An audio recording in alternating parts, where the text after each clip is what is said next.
ladies and gentlemen, welcome to my new video. This is your host AJ speaking, and in today's video I'm going to be talking about a country which is not really picked up much, neither by the Duran or any other videos I follow. Mainly it's been about Russia, Ukraine, Europe, the fall of Germany, the fall of UK, but not many people actually pick up on Japan. To me, Japan has probably caused a bigger economic suicide than Germany and UK put together. And I'm going to explain why.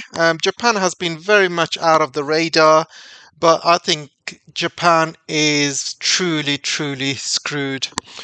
So before I start this video, I'm trying to get to 30k subscribers. I'm currently on 29k. Please make sure you subscribe. Just make sure you are still subscribed, because YouTube does tend to unfollow a lot of you without your knowledge. Just make sure you're still subscribed. And do the usual stuff like, share, watch the video to the end, comment. Try and do that, guys. I really appreciate it. It really helps keep this channel alive, and it keeps me from talking, basically. And if you really want to kind of support the channel, I really want to kind of show my face, guys. I really want to show my face. I really want to quit my job, and I really want to do this full time, but I cannot show my face until I quit my job, because I work for the government. I'm a civil service, and it's very risky for me. So I really appreciate if you guys can support the channel a bit more, so I can quit my job and do this full time. I just need 5 more supporters, and that would be great. Anyway, back onto the show. Japan, to me, has caused absolute economic suicide by siding with the West. They are the only Asian country in the G7, and they went along with these ridiculous sanctions against Russia to the detriment of their own economy. So you can see here, 8 hours ago, it's been reported that Japan's inflation has hit a 41-year high. If you don't know anything about Japan, Japan has been not been suffering much from inflation over the past 20 years. Their country has been stagnant, which means the economy has not been growing. And they've had super low interest rates. -1% they had interest rates, which was super low.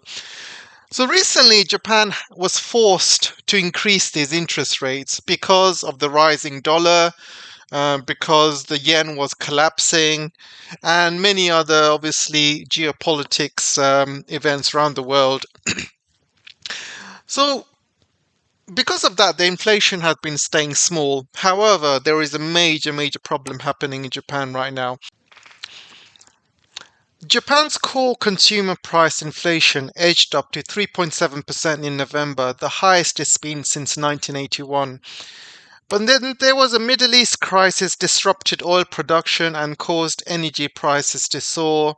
Okay, fair enough. This is from the BBC, by the way, guys. But after decades of the country trying to boost inflation, Japanese consumers are now experiencing the pain of higher prices despite stagnant wages. Until now, the Bank of Japan has kept its ultra-loose monetary policy to boost its economy, but earlier this week, it surprised the market by raising the cap on interest rate to its 10-year government bonds to 0.25% to 0.5%. As a result, the Japanese currency has spiked against the US dollar, hitting 151 yen to the greenback of the first time since 1990. The weak currency has fed the country's inflation to its accelerated high import costs, which went up due to the war in Ukraine. So let me correct this. It did not go up due to the war in Ukraine. It went up because of Japan's ridiculous sanctions against Russia.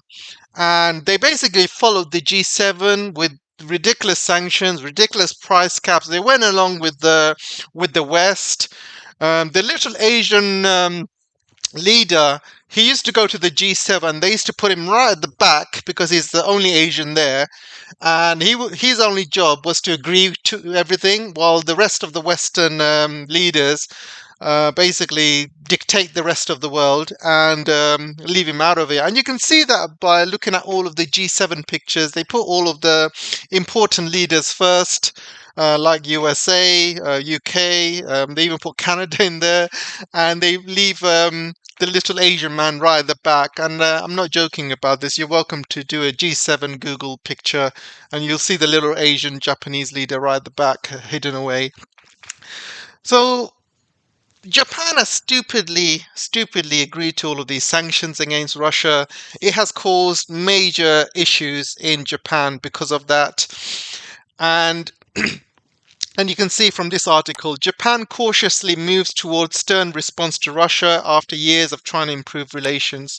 So it's been trying to improve relations with Russia. It's been having talks about these disputed islands. They have been doing some joint energy extraction programs, joint.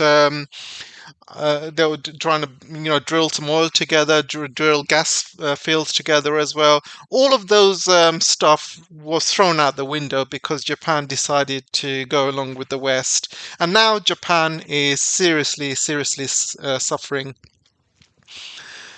Japan recently also announced a record budget in this boost in military spending. And Japan is already one of the biggest countries with the biggest military spending in its armed forces.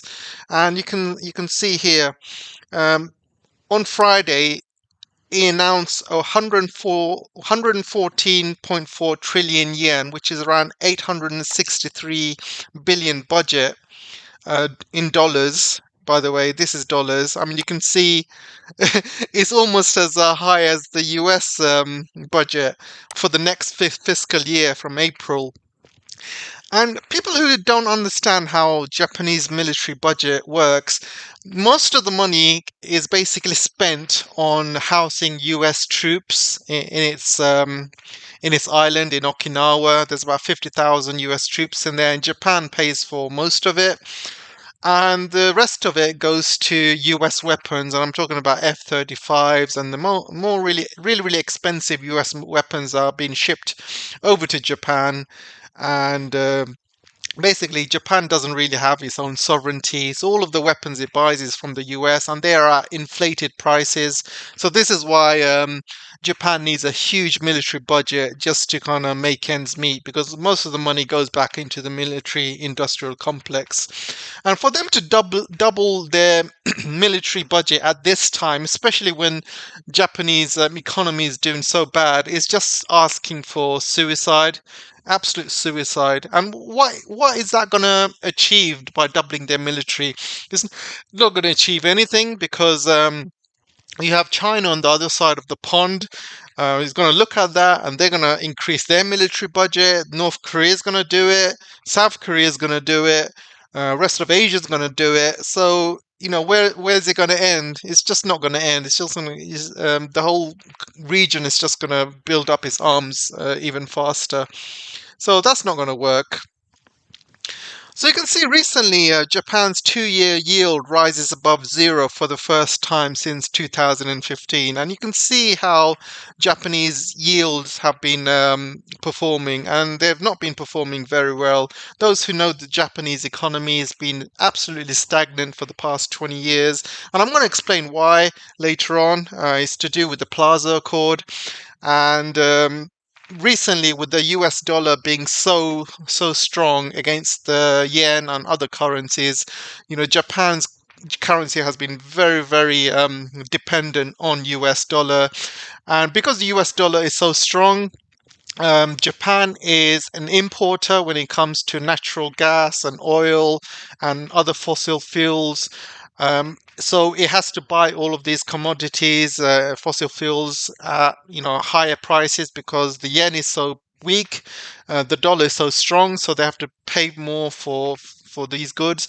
And not only that, if you see where Japan is on the map, it's far side of Asia, East Asia, which means if it has to transport fossil fuels from Middle East. It's just going to take much longer and it's going to be more expensive because obviously cost of oil has gone up. So the transporting these fossil fuels around is going to be much more expensive. And even some are coming from the United States.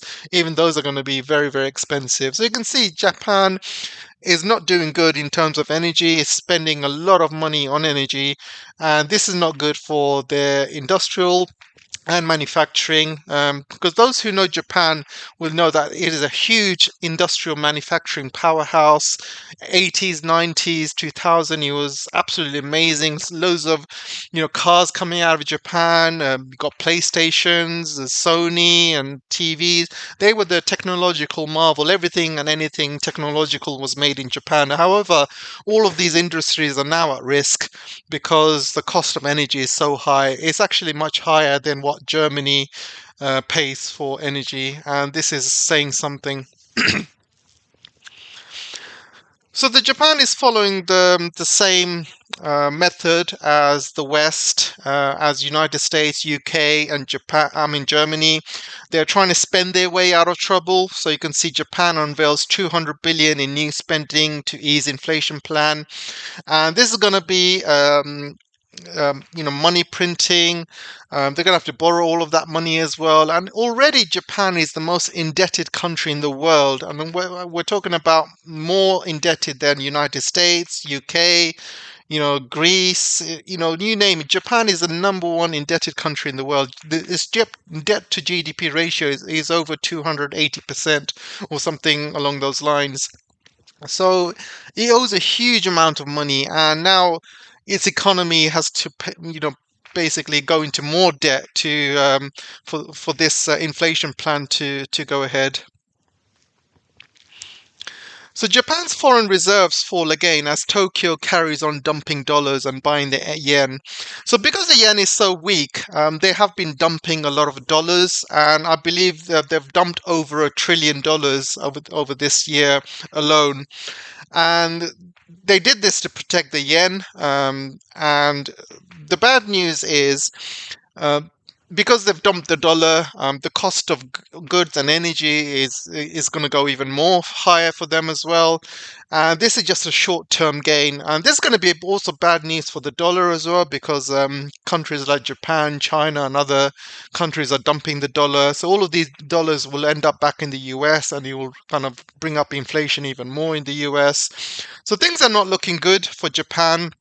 They don't have any sorts of deals with Saudi Arabia or other Middle Eastern countries. China is picking up all the deals from from Saudi Arabia and other Middle Eastern countries. China's also got the Belt and Road scheme. It's got train links going into Iran. It's going to have train links going into Turkey and into the Middle East. And China is building up links to connect it with the rest of the world. However, Japan is pretty much isolated because it's an island, so things are much more difficult for Japan. And you can see Japan's debt pile grows as government bonds hit record 7 trillion, and this brings no relief to the G7's worst debt to GDP ratio. And you can see Japan's economy is just mainly based on debt, and things are not going to look any more better. Obviously, they are spending more. They're not going to make more money. And if you know anything about the Japan economy, you know they don't have the same um, industrial strength as they did in the 80s and 90s and the year 2000. Things are looking very bad for them. 80% of the manufacturing that comes out of Japan is cars, and a lot of Japanese cars, they have not really moved into EVs, which is going to really hit them hard over the next few years. As the world kind of moves into the EV sector, Japan is falling way behind. Japan is also falling way behind in the semiconductor sector as well. At one point, Japan was creating major semiconductors by itself. But unfortunately, over the past few years, it's fell behind to countries like Taiwan, TSMC, South Korea with Samsung, and even Intel.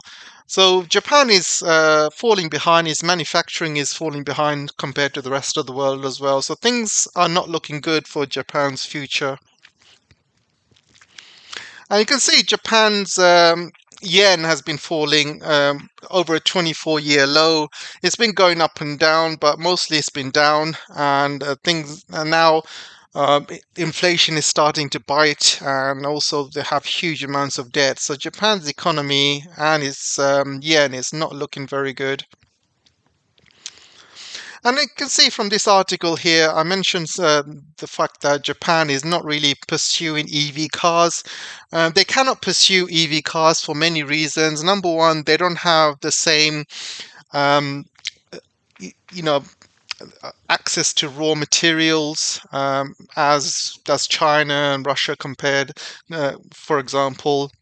And China has a lot of mining companies in Africa. They're extracting a lot of kind of lithium and stuff like that. They have a lot of partnerships with the rest of the world when it comes to lithium. Japan doesn't have any of that. So this is one of the reasons they cannot implement EV cars. Most of the cars are still petrol or diesel, and some of the biggest Japanese car companies are starting to go bust because their car sales are starting to go down and EV car sales are starting to go up. So you can see within the next 5 years, if things don't change very soon, Japan's biggest manufacturing economy, which used to be cars, is going to be pretty much destroyed.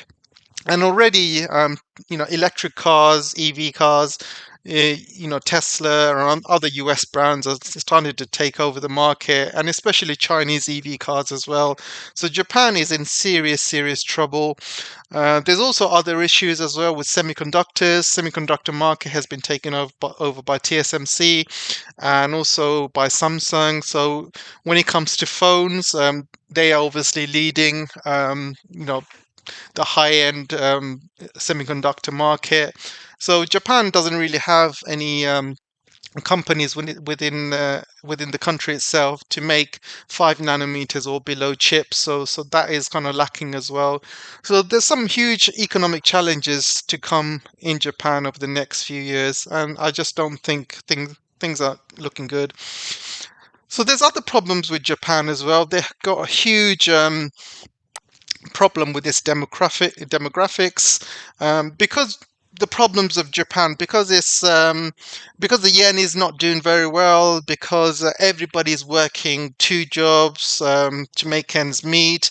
The wages have been stagnant, but inflation is going up, and people work very, very hard in Japan. If you know Japanese people, they work very hard. They work long hours. They put everything into it because they need to make money, and living in Japan is very expensive as well. And people work very, very hard in Japan, which means they don't have time to make families, they don't have time to make babies, they don't have time to look after babies. And women want to work hard, women want to have a career, and and this is causing a huge demographic issue in Japan. There's other countries, obviously, with demographic issues in the region, like South Korea, for example. South Korea is having the same problem, and even China is starting to have the same problem as well. So this problem seems to be happening along the Western world, but it's affecting some countries more than others. Japan seems to be one of the worst hit countries when it comes to demographics. And they are saying that by 2040, for example, Japan's population could go down in half compared to what it was 20, 30 years ago. So it's not looking good for Japan at all. So I mentioned how Japan over the years has been very subservient to the US dollar. It's been like a feeder system to the US dollar, and they've got no sovereignty whatsoever. No sovereignty when it comes to the military, no sovereignty when it comes to applying sanctions against Russia, no sovereignty when it comes to the economy. So in the 80s and 90s, I remember when Japanese economy was doing very well. And at the time, US was starting to put trade sanctions against Japan. There was a lot of anti-Japanese sentiment there back then. They were saying, "Oh, Japanese are taking over our jobs," and there was a lot of anti-Japanese sentiment happening in the United States. And the United States threatened Japan with more sanctions unless they basically signed what you call a Plaza Accord. And this article itself gives a very good article about the Plaza Accord. And you can see here, following the Second World War, the Japanese economy was devastated from the war. We all know about the 2 atomic bombs that were dropped on Japan. Obviously, not just about the economic destruction, but also in the emotional destruction as well. If this wasn't humiliating enough, the US assumed administrative authority in Japan as part of its peace treaties that ended the war. This allowed the US government to not only run the day-to-day operations of the country as they saw fit, but also to install American military bases across the entire country. And then they've seen that back then Japan was going up in the world. And so what this Plaza Accord did, in general, the economies that were primarily driven by exports want their currency to be weaker, not stronger. So the price of goods were more competitive in the global market. So what happened in the Plaza Accord in 1985, the primary purpose of strengthening the Japan yen was that the Japanese exports would no longer be competitive in the global market. And that meant US exports became more competitive.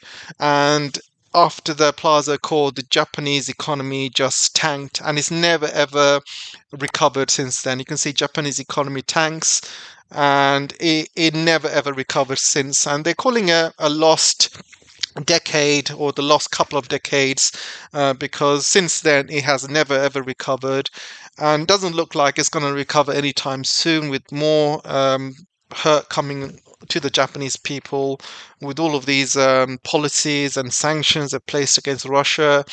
And I feel sorry for the Japanese people. They have no sovereignty, they have no um, will for themselves. They can't have an independent policy when it comes to the military. They can't have an independent policy when it comes to economics.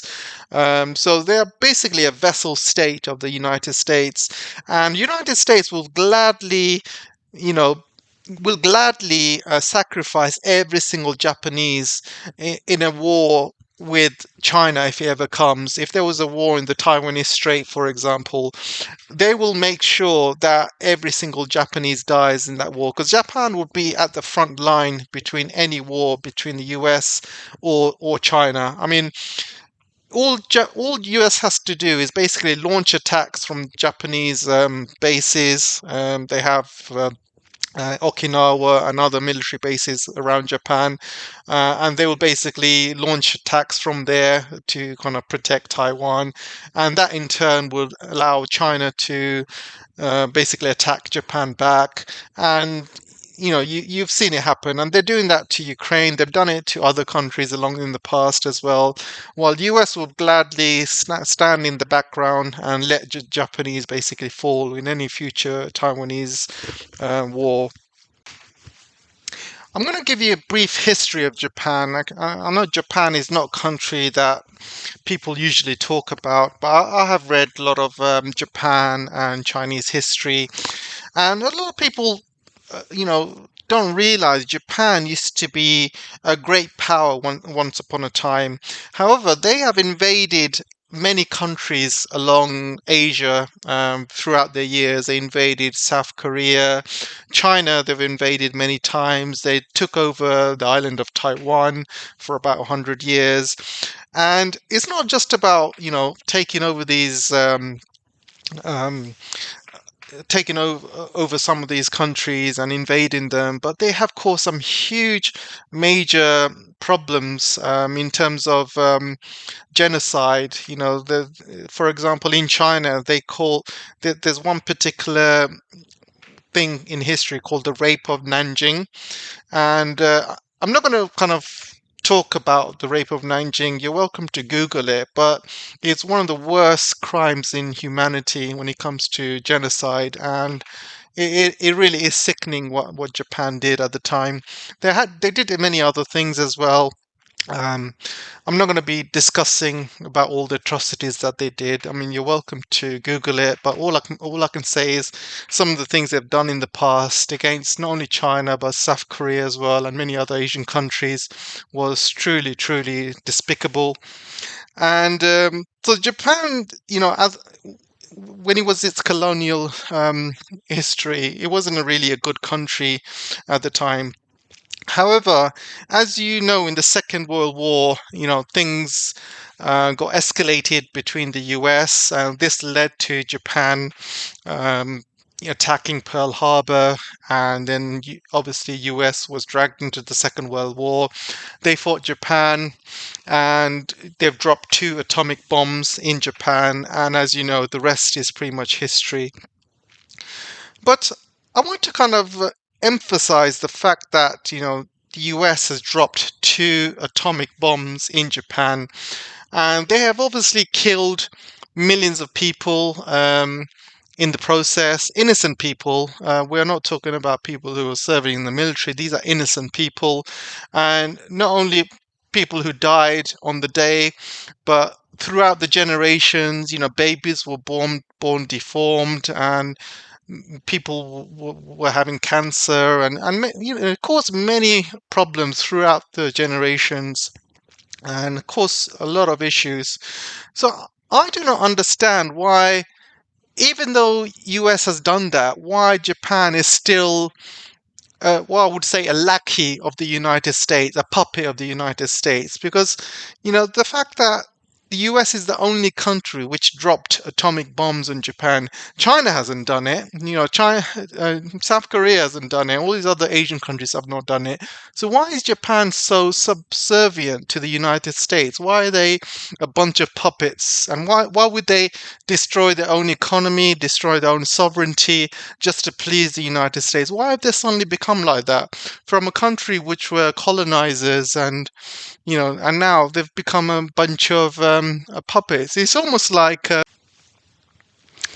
in school, for example, when you have a bully trying to bully the rest of the class, and you have one guy who doesn't want to be bullied, they stand up, but this bully decides to beat this guy day in, day out, and eventually they beat him up so much they beat him into submission, and he basically gives in, allows these bullies to do whatever they want with him, take his lunch money or whatever. So this is what happens to Japan. It looks like the US has literally beaten Japan to submission.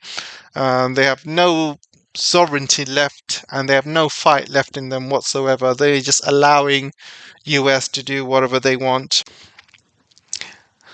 Placing sanctions on Russia when it's completely against Japanese interest was one thing, but throughout history, you can see recent history, the US wanted Japan to join the Quad to be against China, for example. They've done that. All of these sanctions they've also placed against China, along with the US. I'm talking about the Chip 4 Act as well. The fact is, they will do whatever the US wants of them, despite even if it goes against their own interest, their own economy, they will do it. And the funny fact is, over 80% of Japanese still look at the US as favorably. They love the American culture, they love America in itself. However, there's still a 20% population, and I'm talking about most of them are probably in Okinawa, who actually hate the American bases in Okinawa, and the rest are kind of scattered around. But the fact is, still a huge amount, we're talking about over 80%, still look at the US favorably. And the US has done a very good job in its PR over the years. I mean, if you are a country and you drop 2 atomic bombs on a country, and you're looked at by 80% of the population as favorably, so then you're obviously doing something right on a PR standpoint. And if you put it on the other side, 80% of Japanese don't look at Chinese unfavorably. In fact, they look at Chinese in a very bad way. And again, you have to ask yourself why. Was it China ever invaded Japan? No, it was the other way around. Did China did any genocide against Japanese? No, it was the other way around. So for them to look at China unfavorably, yeah, they look at USA favorably. It just beggars belief how you know this PR exercise has gone beyond overdrive and completely blinded people and has completely alienated people and also brainwashed a lot of the people in Japan.